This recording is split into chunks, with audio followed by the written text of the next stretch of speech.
what's guys, welcome back to the channel. So this is a build series and basically a 24-hour group build for 2026, and to prove, we're going to show you the time, and there we have it. So it is noon our time for the 24-hour group build, and today is the 24th of January.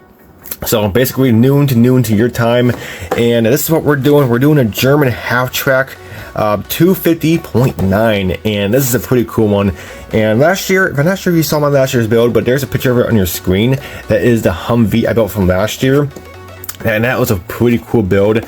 So, and we're gonna do a half track. This is a German half track, and we're gonna do this one pretty cool. We might do a diorama with it as well, but we're gonna go ahead and show you. We got a bunch of crazy stuff for this build, and so we got a bunch of like boxes and stuff. We're not gonna use all of these obviously, but we got a bunch of boxes. We got some jerry cans, and we got some guns and stuff, and also tons of helmets.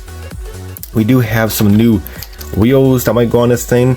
These look pretty good. So we got that, and then we have some good old sniper rifles, you want to call it, old-fashioned ones from World War II. So those are pretty cool. And then we're going to obviously add a bunch of parts to it. We did get some of these pretty cool sticks. Now I could go out in my backyard and pick up sticks, but it's actually full of snow, and I don't even feel like going out there in the -degree weather finding sticks. So we got this in my hobby shop. So we got that, and we got a bunch of camouflage stuff. I mean, just a bunch of stuff. So we're gonna weather this thing up and do some crazy stuff with it. And then we do have all our colors over here. We are gonna be doing this one back here with the camouflage. So it does call for dark yellow for the main colors. We got that. It calls for dark red, but I actually have some dark red mixed in here. So dark red, and also for that camouflage we got dark green. So we got tons of dark green stuff. Then of course we got needle black, rubber black, we got buff to do some weathering stuff. So a bunch of stuff. So I'm gonna go ahead and get cracking. I'm actually wasting time, and it's actually currently almost 5 minutes into this build. So I'm gonna go ahead and get cracking, and we're gonna see how this can turn out. We're gonna do little videos in between, some updates, and then we'll do the final review. But hopefully you guys enjoy this video.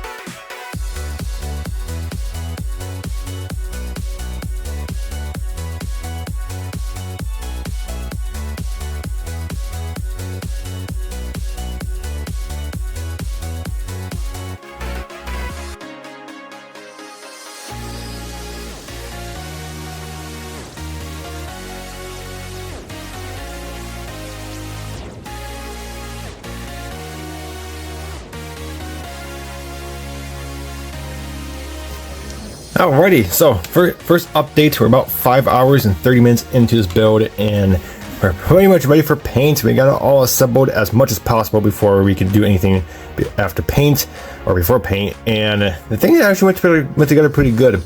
So we got to tear all that good stuff is separate, and of course we did not have to glue our top yet. There is our engine covers. We got to keep that separate because this kit does offer a full engine, which is actually pretty cool. So we got that, but yeah, the whole thing went together super well. It's typical Tamiya. There's a lot of parts to the steering mechanism, the front axle and stuff. Then you got the wheels, really complex wheels and stuff. This still rotates and moves, so we're gonna keep that in there for paint. But that's pretty cool. And we can take off our top, and then that way we can paint our interior. I think we're gonna paint our interior first and try to get our engine and stuff in there, and then I might pop this on top. I'm not sure yet. We'll see what I do, but I do want to get the interior done, then probably put this on it permanently, then paint outside. I'm not sure yet, but not a big deal.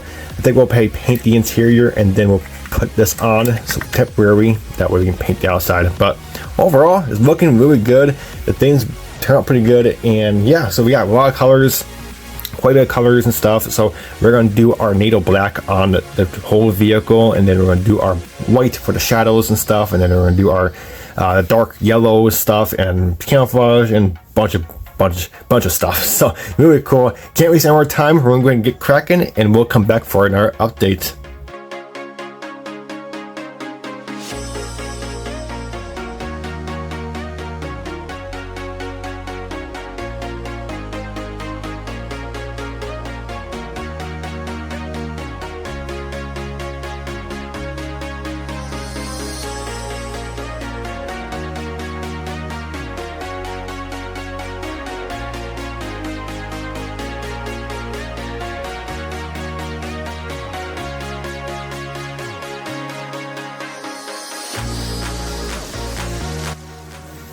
Alrighty, so we're back with another update. We got everything in paint, and we're basically doing some weathering now. And well, we got the interior and engine bay pretty much done, and we're ready to get the top onto the whole entire thing and start weathering the outside.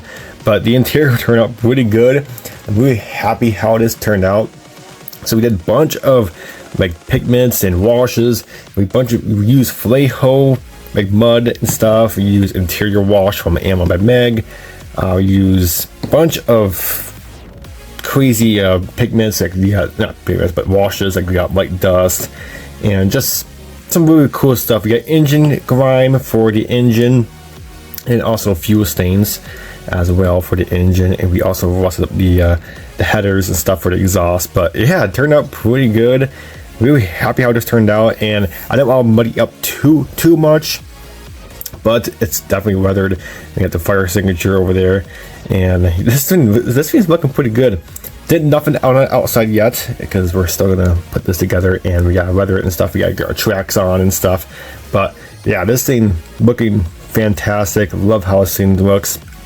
So there's that, and also let's go ahead and take a peek at the upper deck. And then the interior, pretty basic. We did some washes on there as well. We got our little pistol, and then we got our control and like module screens over there and stuff. So that's pretty cool. And this thing goes together pretty good. It just kind of clicks right into place. You just got to slide it on from here, and then it just kind of slides down. And so it's looking pretty cool. So next up is get the exterior weathered and get some bunch of crap on it and stuff, and start mudding it up a little bit. It's not sure gonna do major mud, but we'll mud it up a little bit. But other than that, looking pretty good. Next update should not be the final. We're gonna do another update of kind of in progress, and then yep, that should be the final. So stay tuned. It's looking pretty cool.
Alrighty, so we're back for another update, and it is currently 2:30 almost on the 25th, and we're pretty much done with this model.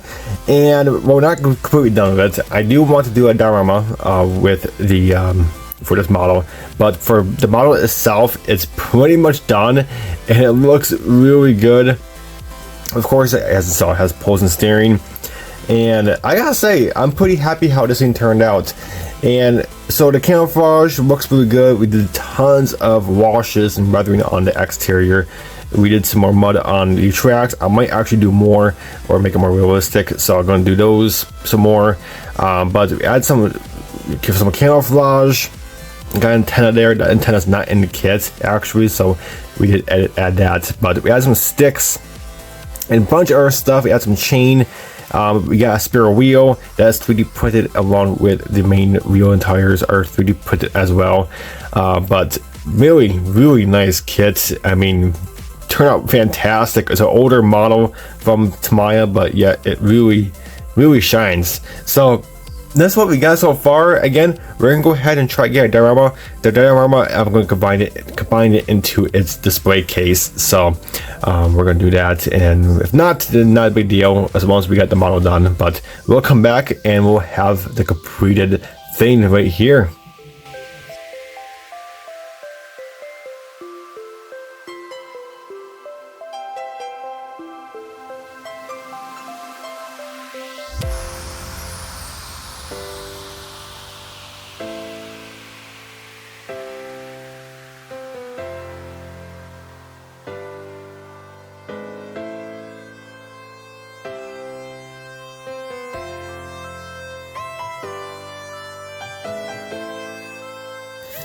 And there we have it. So the final is out, and to show you the time, we are within 5 minutes before the deadline. I actually finished this at around 11:30.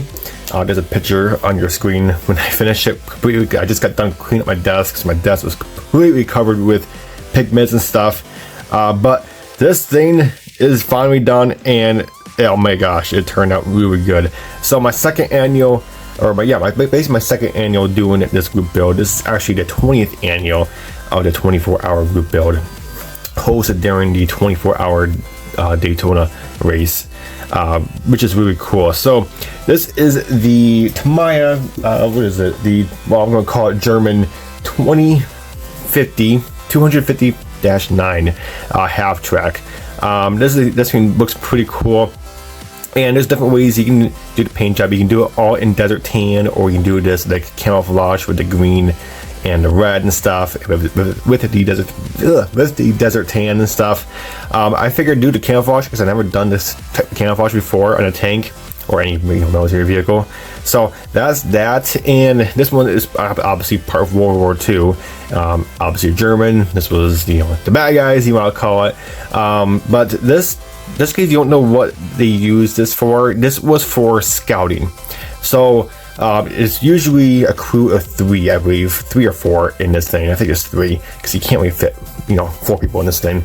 Or it could be 2. I'm not sure. But it's a very small little half track. I mean, if you're 6 feet tall, you're about to here with eye level on this little window here. So it's a small half track. The reason why it's small is because, like I said, it's for scouting. These guys don't really go into deep war. They go on the back roads or back trails or whatever, and they try to find where the enemies are hiding, even though they were the enemies, but they try to find where the other countries or enemies are hiding and stuff, and then they'll radio the planes or tanks or whatever, tell them where they're hiding at. So these guys aren't really meant to go into war, but they do have a cannon on here as well with a machine gun. So there's 2 mounted guns on here. The cannon, I'm not sure what type of cannon it is. If I find it, I'll put it on your screen, but that thing, it does do some damage. It can blow a building up with no ease. And that's like a machine type gun right here, or an automatic machine gun. So that's pretty cool. And the turret, it does move, but I have mine so it doesn't move because I do have some custom made like what do you call it, tarps on here. So and the machine guns, it does go up and down too, but I did glue down one of these down just so I have one in the down position and one in the up position, just so people can see what it looks like when it's down and up. So that's that. Or you can have them both up or whatever, or have them both down. But obviously I want to show off the interior. The interior turned out pretty good. I didn't do too much of the weathering in there. I put some mud and stuff, streaks and grimes on the walls and on the dashboard, and there's a pretty good interior detail. I mean, you do have a transmission, you do have your seats, steering wheel and stuff, but honestly, you don't see any of it. I mean, you might be able to see it on the top, of the turret, but no, you really don't see much of it. And you do this kit does offer an engine too, which is pretty cool. I mean, I did open one of the hoods because I don't really want them both open, but I did open them because, you know, I did put some detail in there, so I might as well show off some of the detail. So you do see the engine there a little bit. Obviously didn't do no wires or anything like that because, you know, it's a 24-hour build, and obviously in this thing I had no idea where the wires are because that's a diesel engine and stuff, but it's not really much you can see, but it's pretty cool. It does offer the engine. But this is an older kit from Tamiya. I don't think Tamiya has reissued this kit. They have, and I'm not sure if it's recent or not, but older one. So there were some parts were kind of fiddly, parts were old and stuff. But the tracks were really fiddly because the glue I used was the plastic bonding, and obviously that didn't work. The plastic bonding wasn't really strong enough. So if you do these type of tracks, because they are multiple piece tracks, they're not the rubber band tracks, just use the Tamiya extra thin cement. That worked better. I was just kind of rushed. I just did the plastic bonding because it had a bigger brush on it, you know, the bigger, yeah. So, but plastic bonding does not work on the actual tracks, so just use Tamiya stuff for that. But I did add some 3D printed stuff. I did add a 3D printed like box here. This gun right here is 3D printed along with the front wheels and tires. And the cool thing about these front wheels and tires, you do have the little swarp on the bottom. Like there's some raw weight on here, so it has, you know, has that tire weight kind of flex on the bottom. That's pretty cool. So I like that look. So that's 3D printed along with the spare wheel on the front. It's 3D printed. Also the helmets. There's a helmet there and a helmet right there. Those are 3D printed, and that might be about it. I didn't do too crazy. Did add some chain, again, not in the kit. Add some sticks from Diorama I showed you in the beginning of the video. Those are pretty cool. And then the tarps, you might ask, what the heck are those made of? That is made of cheese paper or something like that, or cheese towels, which is pretty cool. I'll put a link if you want, or if you're interested. Basically, how to do that is you just get a bucket of paint. You know, I'd use dark green for paint with a little bit of water and some N.Y.S glue, and just put it in a mix in a cup and mix it together. And then you just dip this whole thing in there, let it dry for a little bit, and then you can form it and shape it. And it's rock solid, and it's pretty cool. You can weather it and stuff. So yeah, that's how I did the tarps. My first time doing the tarps, and I might start doing that. That looks pretty cool. Really nice add-on detail. Of course, you give it colors. You can do, like, you know, tan or whatever, but yeah, that's pretty cool. Very nice touch. But overall, really cool. The diorama as well is 24 hours as well. Bunch of diorama stuff. This is just in the display case, so I just used the plastic, or I used a big piece of styrene sheet, plastic down there because I didn't really want to press it with the you know, display case, and then just put on a bunch of you know, mud and, you know, grass, whatever. So it looks like he's on the back roads and looking at the people. This kit does come with a figure, but I don't like figures. I don't really care for them. I should probably do one here in the future, but I just don't like figures. I just like doing the vehicles and stuff. But other than that, this thing turned out pretty good. I'm pretty happy how it turned out. The weathering looks fantastic. A little bit of mud here and there. Didn't do too crazy on the mud. But man, I'm pretty happy how this thing turned out. Really, really awesome. But alright guys, that's it for this year's 24-hour group build. There are pictures of it in the photo booth at the end. Very cool. This thing, I'm happy with it. Turned out awesome. There was about 150 plus pieces to this. There's a lot of pieces to it, but it was worth it. This thing turned out fantastic. I'm happy how it turned out. Alright guys, that's it for this video. If you had not joined the 24-hour group build, definitely join in next year. It always takes place during the Daytona Le Mans race, or IMSA race, 24-hour race. So that will be around this time again next year. So, but alright guys, that's it for this video. I hope you enjoyed, and until my next video, we'll catch you guys next time.